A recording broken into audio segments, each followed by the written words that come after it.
The federal government has handed down its 2026 federal budget this evening. Bit of a surprise to many, as we may have expected a federal election had already been called at this point. As with all budgets, all of the measures announced are subject to the passage of legislation, and with an election looming, that is unlikely to occur until a new parliament has been sworn in.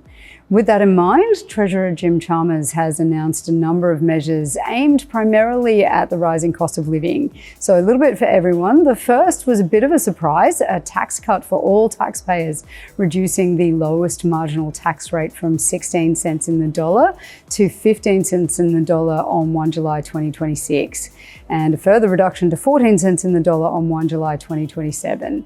This rate applies for all income earned between $18,201 and $45,000, which amounts to a cut of about $268 next July and $536 from the year after. As with every year, the Medicare levy low-income threshold will be increased, this year $27,000 2022 for singles, and the family threshold increased to $45,907. For single seniors and pensioners, the threshold will be increased to $43,020, and the family threshold for seniors and pensioners will be increased to $59,886. The family income thresholds will increase by $4,216 for each dependent child or student. With the threshold increase, a single person will save up to $122 a year. As expected, the electricity subsidy will be extended, with the $75 quarterly rebate remaining until the end of 2025 at a cost of $1.8 billion to the budget. There's a strong focus on healthcare funding, with the government lowering the maximum cost of medicines on the pharmaceutical benefit scheme for everyone with a Medicare card and those with no concession card. From 1 January 2026, the maximum co-payment will be lowered from $31.60 to $25 per script and remain frozen at $7.70 for pensioners. There is also additional funding to encourage bulk billing, with an estimate that 9 out of 10 GP visits will be bulk billed by 2030. The government will reduce all outstanding higher education loan program and other student debt, so that's the HELP debt, by 20%, subject to the passage of legislation.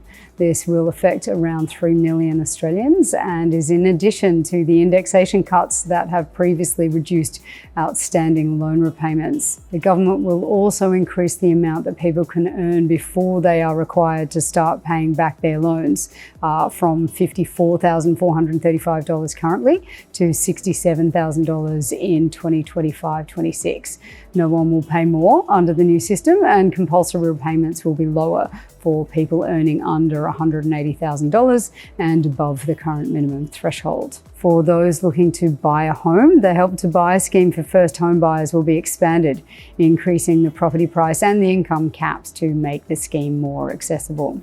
One measure that wasn't necessarily widely expected is a proposed ban on non-compete clauses for those earning up to $175,000 a year, with the intention of allowing them to move employers or establish their own business. This was based on analysis suggesting that these non-compete clauses are reducing productivity and capping wage growth for affected employees.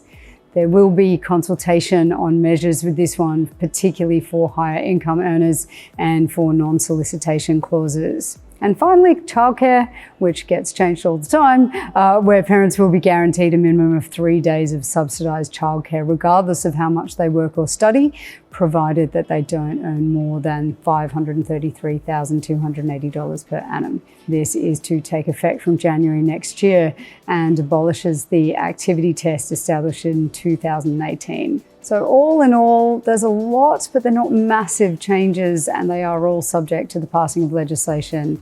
If you'd like more information, you can head to nabtrade.com.au for more analysis.